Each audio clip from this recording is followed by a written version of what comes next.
Yo, what is up, guys? It's Cohen back again today with another video. I'm going to recap some of the NBA games, not all of them because there are a ton of blowouts. I'll just say something quick about those games. But before we get into absolutely anything, I need to rant. I need to rant about this Hornets-Kings ending.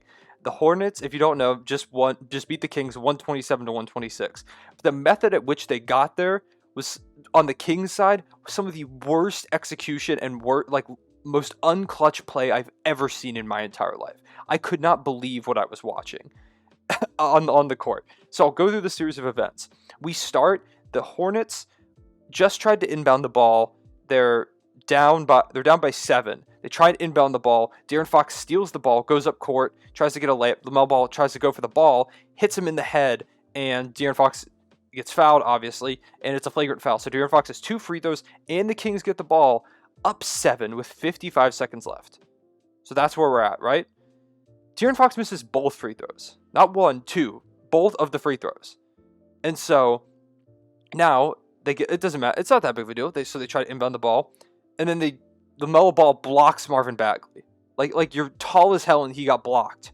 So they don't even make a bucket. Terry Rozier, who hasn't made anything all game, comes down the court, hits a 3. Big shot from Terry Rozier. He's been super clutch this season. I'm not surprised by it. Then the Hornets end up letting Marvin Bagley get the ball, who's a god-awful free throw shooter. He goes up there, bricks both free throws. So if you're counting at home, that's now 4 consecutive missed free throws. Then the LaMelo Ball grabs the rebound, runs up court. De'Aaron Fox fouls him. It's the first foul within the last 2 minutes, so it doesn't result in any free throws. They inbound the ball then, and Harrison Barnes, who had been playing incredibly up to that point, he had 28 points on the game, fouls Terry Rozier on a 3-point attempt. He fouls him. On a 3-point attempt, Terry Rozier makes all 3 free throws to make it a 2-point game. Kings call a timeout. They're like, all right, we got to reset this real quick. So they do an inbounds play. De'Aaron Fox gets the ball, and before the ball's even inbounded, Buddy Hield rolls his ankle, stepping on Martin's foot. Martin on the Hornets, I believe it was Caleb Martin. He steps on his foot. He falls over out of bounds. He's clearly in a lot of pain. De'Aaron Fox notices this, and before they can realize they have a 4-on-5, De'Aaron Fox goes and gets a layup. They are now up by 4 points with 23 seconds left. PJ Washington, who had an incredible game with 17 seconds left, hits a 3 to give him a career-high 42 points. He was amazing tonight. Unbelievable. So now they're only down 1, if you're keeping track of things. So they end up calling a timeout. The Kings are like, all right, we got to chill out. And Miles Bridges ends up fouling the Kings, who they give the ball to Buddy Hield, the man who just rolled the hell out of his ankle. He was writhing in pain on the ground. Comes back in the game. Shout out to Buddy Hield. That's tough as hell because I know those ankle injuries hurt. As someone with absolutely fragile ankles, I know this hurt like hell. So he comes back in the game. But in my opinion, you've got to give that ball to someone else. It can't be going to the guy who just rolled his ankle, as evident by the fact that he split free throws, which is like... He's a great free throw shooter, but if you've just sprained your ankle, it's going to make it so hard to hit those free throws, and you need to make them. Like, these are free throws you have to hit because you're only up 1, and it ends up biting them in the butt because he makes 1, and then Malik Monk, who was getting DNPs like a couple weeks ago, has been amazing for the Hornets. He was a guy I really liked coming into the draft when he was drafted, and I'm super glad to see him thriving now because he's been incredible. He comes up the court, and he has a wide open layup.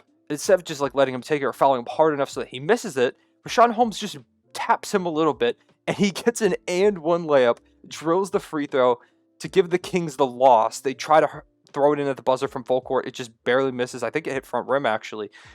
And that gives them their 10th loss in the last 11 games. Their only win was last game. The Kings are a mess. It was unbelievable to watch. From the fouling the 3-point shooter to the fact that Buddy Hield was in that game and getting the free throw opportunity.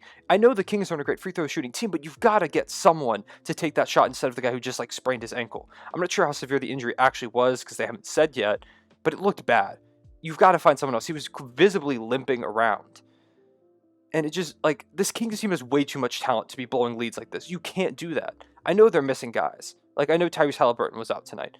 But you have Hield, you have Barnes, you have Fox, and the Hornets are missing guys too. Devontae Graham didn't play tonight. He's a huge part of their team. They're missing Cody Zeller. Like they're missing guys. You have to win this game. This isn't a game you can lose if you're the Kings, especially when you're already doing so poorly. You've got to take advantage of these opportunities. And even though, yeah, both teams are missing players, whatever, you had them beat. They were done. They were dead in the water, and you just gave it up. You just couldn't make. They just had to make like one free throw, and this would have even gone to overtime. If they make 2 free throws, they win the game. 2 out of like the last 4, you just have to make 2 of them. You could split, or Buddy Hield could have made one. So that was 5 straight free throws that were missed before Buddy Hield made that other one. And I'm pretty sure there were 2 more missed before that, making a string of around 7 missed free throws. I might be wrong about that part, but it was at least 5. You can't do that. You just can't. I would be shocked if Luke Walton is their coach in the morning or any time, or he coaches their next game. If I was in the front office, Luke Walton would have been gone a long time ago, and he has to go now. He doesn't have these guys executing at the level they need to. He doesn't have them ready for these clutch time situations. You've got to execute better. They just have to execute better. And if a team isn't executing, if they're not following game plans, that falls on the coach. Now, Luke Walton didn't go out there and miss all those free throws. Someone commented this on a tweet. I tweeted out that I would be shocked if Luke Walton is still their coach after very long. And someone was like, yeah, but Luke Walton didn't go out there and miss those free throws. No, but I guarantee you Luke Walton's a huge issue. In fact, I know because I watch a lot of these games. Luke Walton is a huge reason as to why this Kings team has lost so many games. They were a team people thought, oh, they might have a shot at the playoffs this season. They are terrible. They are really, really bad. And they have far too much talent to be this bad. Far too much talent. It's bad. It's bad, man. This Kings team has been stuck in purgatory for so long. Luke Walton is not a good coach. He had a great run with that Warriors team, but to be honest, I feel like I could have coached that Warriors team to a ton of wins with all the talent they had on that team. He's just not a coach right now. Maybe later in the line, he'll get some assistant coaching experience and he ends up being a good head coach, but this Kings team needs someone different. They have to go in a different direction because they are wasting time. Buddy Hield is getting old. Like, Tyrese Halliburton is on the come up, but Buddy Hield, a big piece of your team, is getting old. You could deal him off. You could deal Harrison Barnes off and kind of reset a little bit. I wouldn't be opposed to that. But if you're trying to compete now, which I'm sure this Kings team doesn't want to keep tanking, I'm sure De'Aaron Fox doesn't want to keep losing. He's your franchise guy at the moment.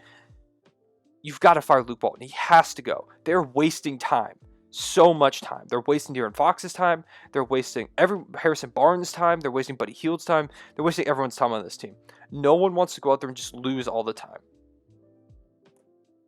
Yeah, so that was my rant because it's frustrating me because like a couple years ago the Kings were in like the playoff picture. They just barely missed the playoffs, and since then they've just gotten worse. Despite their talent, De'Aaron Fox is better than he was now. Harrison Barnes is a solid player, but Hield has improved, or he has improved since then. Like, you've got guys who are growing and molding into pieces, and they're getting worse. You can't have that. If you're a team that by now they were hoping they'd be in the playoff picture because they just barely missed. I just hit something on my desk. I'm throwing my hands around for some reason. I don't know, man. They just frustrate the hell out of me to watch. On the other side of the coin, the Hornets are so fun to watch because they're young like the Kings are, but they execute well. They play smart, and they hit their shots when they need to. So it's like two sides of the coin. You have two very young teams, but one executes and one does not. And that's the difference between these two teams. So that's my rant about the Hornets-Kings game. Like I said, if you can go out there and find the footage, please go watch it if you haven't already watched it, because that was terrible to watch. I just ranted about that for 8 minutes. I didn't expect it to go that long, but like I said, there were a lot of blood, so I'm not going to talk about a lot of things. I do want to talk about Clippers-Bucks because that game was incredible. The Bucks, huge win over the Clippers. The Bucks, I think, are firmly in that like top tier with the Sixers and the Nets. I think this proves it if you didn't think so already. I could see the Bucks winning the East. Giannis has been playing at an MVP level. He belongs in that MVP conversation. Budenholzer is still not a great coach, but he had them execute well today, something that Luke Walton can never do, apparently. And they just ended up, they really forced the Clippers to just take bad shots. I don't think they've made I think it was like 100-96. And then the Bucks end up winning 105-100. I don't think the Clippers scored a single point for like the last however long. And that's not good. You've got to be able to make shots there. And Paul George really struggled today. Kawhi Leonard had a pretty good game, but he missed a clutch three at the end to try and bring it back within reach. It just wasn't enough. Giannis had an incredible dunk at the end. Giannis just had an incredible game in general. He's really stepped it up recently. He's been playing great all season. People just haven't been talking about him. But especially recently, he's really stepped it up. And this Bucks team looks scary again. So if they're able to stay healthy and stuff, watch out for the Bucks. The Wizards and Celtics game. This game was also insane. The Wizards never have a normal game, ever. The Wizards, every game, it's like you're on a oh my god, that word, hallucinogenic drug. It feels like you're not watching like the real thing. Like, if I showed someone basketball, I would show them a Wizards game to get them hooked, because I think once they saw that game, they'd be like, oh, okay, this sport's insane. The Celtics are down, and the Wizards, they're down by 1, and and the Wizards inbound the ball to Bradley Beal, who slips on a sweat stain that was just made by Jason Tatum, who went up for a free throw and fell on the free throw. He slid across the ground, and then Bradley Beal, 3 seconds later, ends up slipping on that sweat spot. When Scott Brooks also had a timeout, I don't know why he didn't call a timeout to try and get the ball in easier. And so he slips on that and falls over out of bounds. It's both a travel and an out of bounds. They call it an out of bounds. And the Celtics get the ball. Jason Tatum's a game winner. Jason Tatum's been super clutch this season. I tweeted about this earlier, and people gave me counterpoints. Obviously, the Bam block, but Jason Tatum has so many clutch moments. I feel like he never misses in the clutch. Once again, you can go back to that Bam block, and I can think of one where the Thunder, shout out my guys, beat the Celtics last season. Chris Paul locked up Jason Tatum. I guess you could say locked up. He played great defense on him and forced a miss. But those are like 2 times, really the only 2 times that come to mind. Jason Tatum has this over the Wizards. He had some really clutch shots against the Pelicans, even though they ended up losing that game. It wasn't his fault. He has that game win over Giannis earlier in the season. Jason Tatum's just already building a legacy as a guy who hits a lot of game-winning shots and a guy you really want in the clutch on your team at a very, very young age. So the Celtics, this is a big win for them because the Wizards have been red hot and the Celtics have been really on the downtrend. So to beat that red hot team while you're kind of falling off and keep pace with the rest of the East, which is very up and down. If the Celtics lost this game, they would have plummeted in spots, but instead they kept pace with the Heat, who also won. Shout out to the Celtics. But while we're talking about the Heat, close game with the Hawks. The Hawks just could not execute. Trae Young did not play well tonight. He didn't play. This is another game where he didn't play well. He didn't play well against the Thunder the other night. Once again, shout out to the Thunder. The Heat really just executed. They didn't have Jimmy Butler, and Kendrick Nunn stepped up. Bam stepped up. Just all their guys. It was a pretty solid game from John Collins, but it just wasn't enough to get it done. This Hawks team has been very disappointing. I kind of want to make a video about them. Lloyd Pierce, I don't think is the answer. I think they might need a new coach, and yeah. Also, across the association, the Grizzlies beat the Rockets by 43 points. Sorry, not 43 points, 49 points. It was such a large number, I couldn't even comprehend it. 49 points. The Grizzlies had 85 bench points. The Rockets had 84 total points. The Knicks played the Pistons today. The Knicks, big win. They're now over 500. They're the 4 seed in the East right now. I'm really, really happy for Knicks fans. Some Knicks fans are going a little crazy, talking about Julius Randle being better than prime Chris Bosh. You might want to chill out a little bit, but Julius Randle is really good. He had another really good game tonight. The Pistons just aren't very good. They're really young. They'll get there eventually, but not right now.